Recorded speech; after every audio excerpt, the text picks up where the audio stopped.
আজি মোৰ স্বামীয়ে তাৰ প্ৰমোচনৰ কাৰণে মোক তাৰ বছৰৰ ওচৰত বিক্ৰী কৰি দিছিল। তাৰ বছ আন কোনোৱেই নাছিল, সেইজন আছিল মোৰ পুৰণা প্ৰেমিক। আজি দুপৰীয়া মই ঘৰৰ কাম কৰি আছিলোঁ। তেনেকুৱাতে পিছফালৰ পৰা ৰক্তিমে মোক সাৱটি ধৰিলে আৰু মোৰ একদম কাণৰ কাষলৈ আহি ক'লে, শেৱালি, আজি আমি বাহিৰত ফুৰিবলৈ যাম, তুমি এতিয়া ৰেডি হোৱাগৈ। এই বুলি কৈ তেওঁ তাৰ পৰা আঁতৰি গুচি গ'ল। ৰক্তিমৰ কথা শুনি মই এতিয়া আচৰিত হৈ পৰিছিলোঁ, কাৰণ বিয়াৰ পিছত সি কোনোদিনেই মোক ইমান ভাল পোৱা দেখুওৱা নাছিল।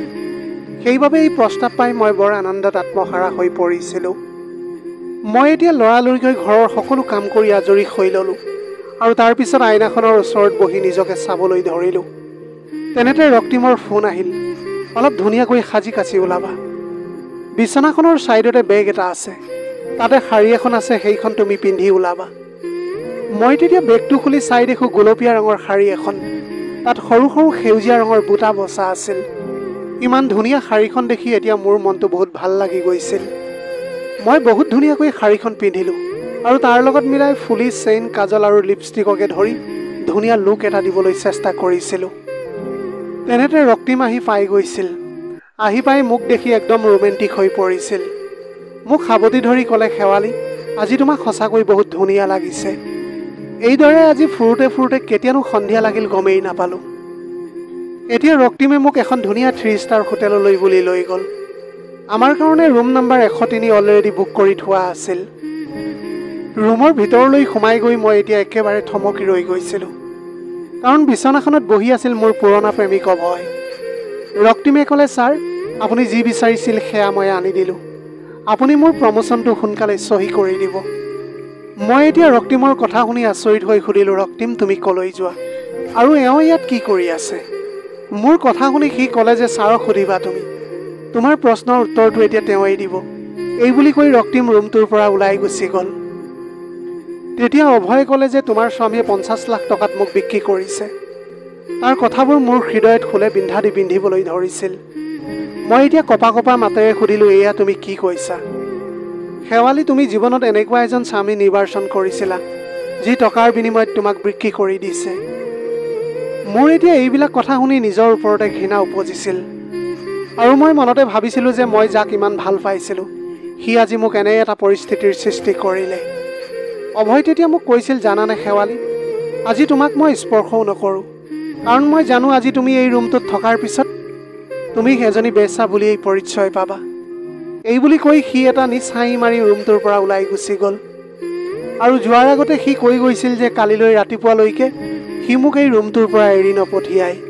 কাহিনীটো সেইটো সময়ৰ যেতিয়া মই কলেজত পঢ়ি আছিলোঁ। সেইটো সময়ত অভয় আৰু মই দুয়োটাই ইটোৱে সিটোক বহুত ভাল পাইছিলোঁ। কিন্তু এদিন অভয় তাৰ বন্ধু কেইজনমানৰ লগত মোৰ শৰীৰৰ লগত খেলা কৰিবলৈ বিচাৰিছিল। সেইবাবে মই তাক এৰি দিছিলোঁ।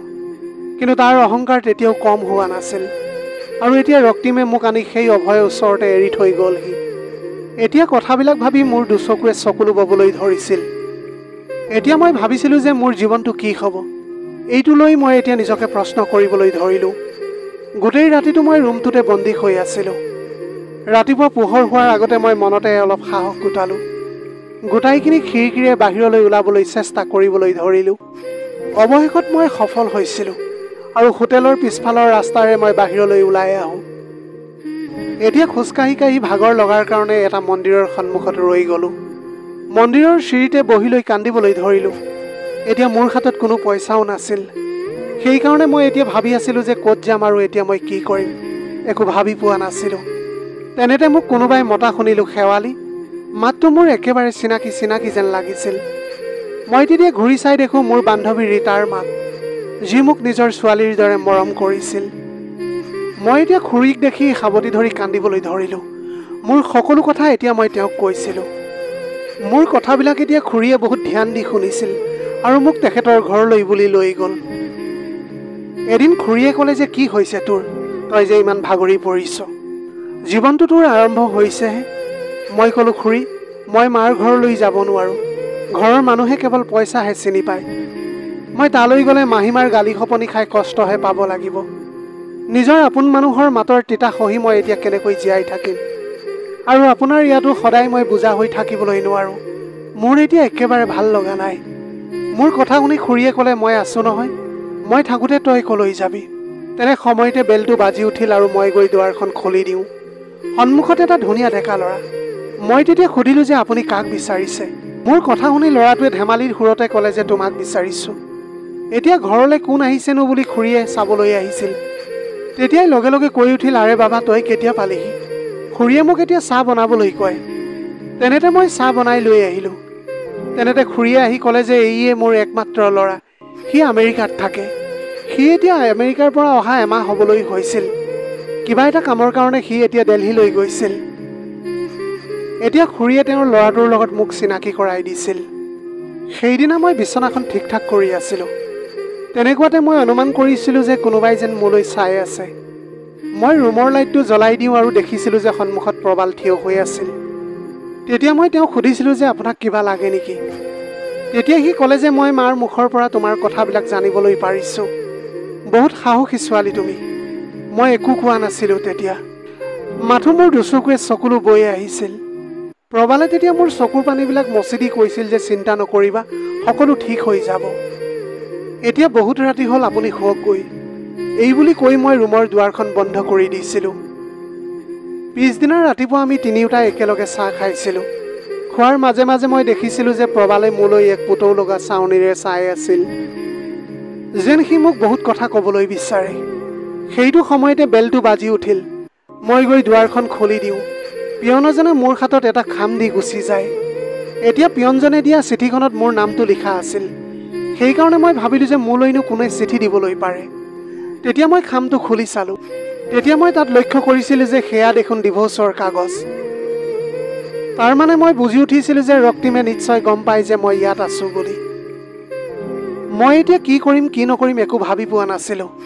মই তেনেকৈ মৌন হৈ বহি থকা দেখি মোৰ হাতৰ পৰা কাগজবোৰ প্ৰবালে লৈ মাকক পঢ়ি শুনোৱাই। খুৰীয়ে লগালগ উত্তৰ দিয়ে, শেৱালি কি ইমান চিন্তা কৰি আছ তই? চহী কৰি দে। এই পাগলটোৰ লগত তই আকৌ সংসাৰ কৰি একো লাভ নহ'ব। যিজন ব্যক্তিয়ে তোমাৰ আত্মসন্মানৰ কথা অলপো নাভাবি নিজৰ স্বাৰ্থৰ কাৰণে তোমাক ব্যৱহাৰ কৰিছিল, তাক তুমি তোমাৰ জীৱনৰ পৰা এতিয়া আউট কৰি দিয়া। খুৰী আৰু প্ৰবালে যি কথা কৈছিল একদম ঠিকেই কৈছিল। মই আৰু ৰৈ নাথাকি চহী কৰি তাৰ ঠিকনাত পঠাই দিওঁ কাগজখন। মোৰ এতিয়া চকুলো বৈ আহিছিল। তেতিয়া খুৰীয়ে মোক সাৱটি ধৰি ক'লে যে তই সাহসী হ'ব লাগিব শেৱালি। খুৰীৰ বুকুত মূৰটো থৈ মই এতিয়া বহুত শান্তি পাইছিলোঁ। মাতৃৰ মৰমেৰে উপচাই দিছিল খুৰীয়ে মোক। মোৰ মাৰ দৰেই মোৰ খুৰীয়ে দুখবিলাক বুজি পাইছিল। এতিয়া মোক খুৰীয়ে কৈছিল যে তই মোৰ বোৱাৰী হ'বলৈ সাজু হ। মই তোক প্ৰবালৰ লগত বিয়া পাতি দিবলৈ বিচাৰোঁ। মই এতিয়া খুৰীৰ মুখত প্ৰবালৰ নাম শুনি একেবাৰে উচপ খাই উঠিলোঁ। ইমান পঢ়া শুনা কৰা ল'ৰা প্ৰবাল মোৰ দৰে এজনী ডিভোৰ্চিক কিয় বিয়া কৰাব? আৰু ইফালেও ইমান কম সময়ৰ চিনাকি। মই এতিয়া কথাটোত একদম আচৰিত হ'বলৈ ধৰিছিলোঁ। মই তেতিয়া ক'লোঁ যে খুৰী মোক ভাবিবলৈ অলপ সময় দিয়ক। খুৰীয়ে ক'লে প্ৰবাল ৰেডি আছে আৰু এইকেইদিনতে সি আমেৰিকালৈ বুলি আকৌ গুচি যাব। গতিকেলৈ তই খবৰটো মোক সোনকালেই জনাবি। মই এতিয়া ঠিক আছে বুলি কৈ মই নিজৰ ৰুমলৈ গুচি আহোঁ। মোৰ মনত এতিয়া হাজাৰ প্ৰশ্নই উকমুকাই আছিল আৰু এইটো সময়ত মোৰ টোপনি একেবাৰে অহা নাছিল। ৰাতি 11টা বাজিছিল। মই প্ৰবালৰ ৰুমৰ লাইটটো জ্বলি থকা দেখিছিলোঁ। তাৰ লগত খোলাখুলিকৈ কথা পাতিবলৈ বিচাৰিছিলোঁ মই। এইটো কথা ভাবিয়েই তাৰ ৰুমৰ দুৱাৰত এতিয়া মই টকটক শব্দ কৰোঁ। ঘপকৈ দুৱাৰখন খুলি দিছিল সি। মই তেতিয়া কৈছিলোঁ যে মই আপোনাৰ লগত অলপ কথা পাতিবলৈ বিচাৰোঁ। মই এতিয়া মোৰ লগত ঘটা গোটেই ঘটনাটো আপোনাক ক'বলৈ বিচাৰোঁ। কথাবিলাক কৈ থাকোঁতে মোৰ চকুৰ পৰা কেতিয়ানো চকু পানী ওলাই আহিছিল মই গমেই পোৱা নাছিলোঁ। মই ক'লোঁ মই নিবিচাৰোঁ যে আপোনাৰ জীৱনটো মই বৰবাদ হোৱাটো। যদি খুৰীৰ কথা ৰাখি আপুনি বিয়াৰ বাবে সন্মতি দিছে, তেতিয়াহ'লে এই বিয়া মই কেতিয়াও হ'বলৈ নিদিওঁ। এই বুলি কৈ মই ৰুমটোৰ পৰা ওলাই আহিবলৈ ধৰোঁ। তেতিয়া তেওঁ পিছফালৰ পৰা মাত লগালে, মই এই বিয়াৰ বাবে প্ৰস্তুত, কিন্তু এমাহৰ পিছতে মই এই বিয়া কৰাম। মই এতিয়া ভাবিছিলোঁ এজনী অচিনাকি ছোৱালীক ভালদৰে বুজি নোপোৱাকৈ কেনেকৈ ইমান সোনকালে তেওঁলোকে বিয়াখন পাতিবলৈ বিচাৰিছে। এনেকৈ এমাহৰ পিছতে বিয়া হ'ব বুলি খুৰীয়ে জানিব পাৰি সৰু ল'ৰা ছোৱালীৰ দৰে জিদ কৰিবলৈ ধৰিলে। বিয়া আজিয়েই পাতিব লাগিব, নহ'লে খোৱা বোৱা একো নকৰোঁ। এই বুলি তেওঁ ৰুমৰ দুৱাৰখন বন্ধ কৰি দিছিল। মোৰ মনত ৰক্তিম আৰু অভয় কৰা অন্যায়ৰ বাবে প্ৰতিশোধৰ অগ্নি জ্বলি আছিল। কিন্তু কেনেকৈ প্ৰতিশোধ লওঁ ইমান সাহস নাছিল মোৰ। এতিয়া মগজুলৈ বহুত আইডিয়া আহিছিল, কিন্তু বাস্তৱ কেনেকৈ কৰোঁ সেয়া ভাবিব পৰা নাছিলোঁ মই। এতিয়া সকলোবিলাক মই ভগৱানৰ ওচৰতে এৰি দিছিলোঁ। ৰাতি প্ৰায় 10 মান বজাত প্ৰবাল মোৰ ৰুমলৈ আহে। তেওঁ তেতিয়া মোক সোধে যে ইমান দুখ সহ্য কৰি তুমি কেনেকৈ ইমান শান্ত হৈ থাকিব পাৰা, ইমান ধুনীয়াকৈ প্ৰতিটো কাম কৰি গৈছা, এয়া কেনেকৈ সম্ভৱ। আচলতে আঘাত সহ্য কৰি কৰি মই এটা শিললৈ ৰূপান্তৰিত হৈ গৈছিলোঁ। গৰমৰ দিন হোৱাৰ বাবে মই কটা চেলোৱাৰ পিন্ধি আছিলোঁ। প্ৰবাল সেইটো সময়ত হঠাতে ওলালহি আৰু মই খৰধৰকৈ চুৰ্ণীখন মেৰিয়াই লওঁ যদিও হাতৰ বাউসীৰ পোৰা দাগবোৰ ওলাই পৰিছিল। ইমানবিলাক পোৰা দাগ দেখি প্ৰবাল এতিয়া ৰৈ থাকিবলৈ নোৱাৰিছিল আৰু মোক সুধিলে যে হাতত এইবিলাক ইমান দাগ কিহৰ তোমাৰ। মই তেতিয়া ক'লোঁ যে এয়া মাহী মাই দিয়া গৰম লোহাৰৰ মৰম প্ৰবাল, সৰুৰে পৰা মোৰ ভাগ্যত সুখেই নাই। মোৰ কথা শুনি প্ৰবালৰ চকুৱে এতিয়া চকুলো বৈ আহিছিল। সি এতিয়া আৰু 1 মিনিটো দেৰি নকৰি ক'লে যে শেৱালি কাইলৈ আমাৰ বিয়া হ'ব। পিছদিনা খুৰীয়ে ভবাৰ দৰে আমাৰ বিয়াখন হৈ যায় মন্দিৰত। এতিয়া বিয়া হৈ যোৱাৰ পিছত মই মোৰ ৰুমলৈ গৈছিলোঁ আৰু প্ৰবালে কাকোৱেই নজনোৱাকৈ ক'ৰবালৈ গুচি যায়। এতিয়া ৰাতিপুৱাৰ পৰা দুপৰীয়া হৈ গৈছিল। খুৰী বহুত চিন্তাত পৰিছিল। এইদৰে সন্ধিয়া ভাগি ৰাতি 11 বাজি গ'ল। প্ৰবালৰ কোনো খা খবৰেই নাছিল। আমি দুয়োজনীয়ে অৱশেষত পুলিচত খবৰটো দিম বুলি ঠিক কৰিছিলোঁ। তেনে সময়তে ৰাতি 12 বাজি গৈছিল। প্ৰবাল ঘৰলৈ উভতি আহিল। তাক দেখাৰ লগে লগে খুৰী খঙত জ্বলি উঠিছিল। খুৰীয়ে এতিয়া তাক বহুত গালি পাৰিছিল, কিন্তু সি নীৰৱে সকলো শুনি আছিল আৰু ৰুমলৈ গৈ ৰুমৰ এটা কোণত থকা এখন চোফাত গাৰু এটা লৈ শুই পৰিছিল। ময়ো একো নুসুধিলোঁ। ৰুমৰ দুৱাৰখন লাহেকৈ জপাই মই বিচনাখনতে শুই যাওঁ। পিছদিনা ৰাতিপুৱা মই সোনকালে উঠি ঘৰৰ সকলো কাম বন কৰি আমাৰ বাবে চাহ বনাওঁ। এতিয়া মাক ৰুমতে চাহকাপ দি তেওঁৰ বাবে চাহ লৈ মই ৰুমলৈ গ'লোঁ। প্ৰবালে তেতিয়া উঠি বহি আছিল। মই দিয়া চাহকাপ খাই খাই ক'লে, শেৱালি, আই এম চৰি। কালি ফুলশয্যাৰ নিশা আছিল আৰু মই উদযাপন কৰিবলৈ নোৱাৰিলোঁ। কাৰণ মই জানো যে তুমি যদিও বিয়া হৈছা, এতিয়াও তুমি মানসিকভাৱে প্ৰস্তুত হোৱা নাই। ফুলশয্যাৰ কথা শুনি মোৰ যেন কিবা এটা ঘিনেই লাগি গৈছিল, কিন্তু প্ৰবালৰ চিন্তাধাৰাত ইমান সুন্দৰতা দেখি মোৰ মনটো বহুত ভাল লাগি গৈছিল। সি ক'লে, যেতিয়ালৈকে তুমি মানসিকভাৱে প্ৰস্তুত নোহোৱা, মই তোমাৰ পৰা স্বামীৰ অধিকাৰ নিবিচাৰোঁ। তেওঁৰ কথাত এতিয়া মোৰ মনটো একেবাৰে ভৰি উঠিছিল। সেইদিনা দুপৰীয়া আহাৰ ৰেডি কৰি মই শাহুমাক ৰুমত মাতিবলৈ যাওঁ। মাৰ ৰুমৰ দুৱাৰখন ভিতৰৰ পৰা লক আছিল। মই বহুত ঢকিয়াই দুৱাৰখন খুলিব পৰা নাছিলোঁ। মোৰ এতিয়া বহুত ভয় লাগিছিল। কি জানিবা মাৰ গাটো বহুত বেয়া নেকি। মই প্ৰবালক গৈ কথাটো জনাইছিলোঁ। তেওঁ বহুত চেষ্টা কৰিও দুৱাৰখন খুলিব পৰা নাছিল। অৱশেষত দুৱাৰখন ভাঙিবলৈ জোৰে জোৰে গুৰিয়াবলৈ ধৰে। কেইটামান গোৰ মৰাৰ পিছতে দুৱাৰখন খোল খাই যায়। দুৱাৰখন খোল খোৱাৰ পিছত ভিতৰৰ যি দৃশ্য মই দেখিবলৈ পালোঁ, মোৰ গোটেই শৰীৰটো যেন কঁপনি উঠিবলৈ ধৰিছিল। মই এতিয়া চিঞৰি চিঞৰি কান্দিবলৈ ধৰিছিলোঁ। মই এতিয়া ভাবিছিলোঁ যে মোৰ লগতেই বাৰে বাৰে কিয় এনেকুৱা হয়। যাক মই আপোন বুলি ভাবোঁ তেওঁৱেই মোক এৰি গুচি যায়। প্ৰবালে চিঞৰ এটা মাৰি একেদৰে মাৰ ওচৰলৈ পায়গৈ, কাৰণ সেইটো সময়ত মা ফেনখনত ওলমি আছিল। আমি দুয়োটাই লাগি এতিয়া মাক তললৈ নমাই আনিলোঁ। মাকৰ এইটো অৱস্থা দেখি প্ৰবালৰ এতিয়া কান্দি কান্দি একেবাৰে অৱস্থা নোহোৱা হৈ গৈছিল। এইটো ঘটনাৰ পিছত প্ৰবাল বহুত সলনি হৈ গৈছিল। ইমান হাঁহি ফূৰ্তি কৰি থকা ল'ৰাটো একদম মৌন হৈ পৰিছিল। প্ৰবালক সৰুৰে পৰা মাকেই ডাঙৰ দীঘল কৰিছে। দেউতাকৰ মুখেই দেখা নাছিল সি, আৰু এতিয়া মাকজনীও কাষতেই নাই। প্ৰবালে এতিয়া সিদ্ধান্ত লৈ পেলাইছিল যে তেওঁ মোক লগত লৈ আমেৰিকালৈ যাবগৈ। এইদৰে এদিন আমি আমেৰিকালৈ গুচি আহোঁ। ইয়ালৈ অহাৰ পিছত প্ৰবাল চাকৰিত ব্যস্ত হৈ যায়। ঘৰলৈ সদায় ভাগৰুৱা হৈ উভতি আহে। অলপ সময় মোবাইল চাই আৰু খাই বৈ শুই যায়। এয়াই এতিয়া তেওঁৰ ডেইলি ৰুটিন হৈ পৰিছিল। কেতিয়াবা কেতিয়াবা মাজৰাতি তেওঁ কান্দি থকা শুনিবলৈ পাইছিলোঁ। হয়তো তেওঁৰ মনত এটাই প্ৰশ্ন জাগে, মায়ে এনেকুৱা কিয় কৰিলে বুলি। আমি দুয়োটাই এতিয়া একেখন বিচনাতে শুওঁ। ইয়াতকৈ বেছি আমাৰ মাজত একোৱেই নাছিল। এদিন প্ৰবালৰ অফিচ বন্ধ আছিল। তেওঁ চাহ খাই খাই চোফাতে বহি টিভি চাই আছিল। হঠাৎ তেওঁৰ চকু এলবামটোৰ ওপৰত পৰিল। এলবামৰ মাজত মাকৰ ফটোবিলাক দেখি সি এতিয়া কান্দিবলৈ ধৰিছিল।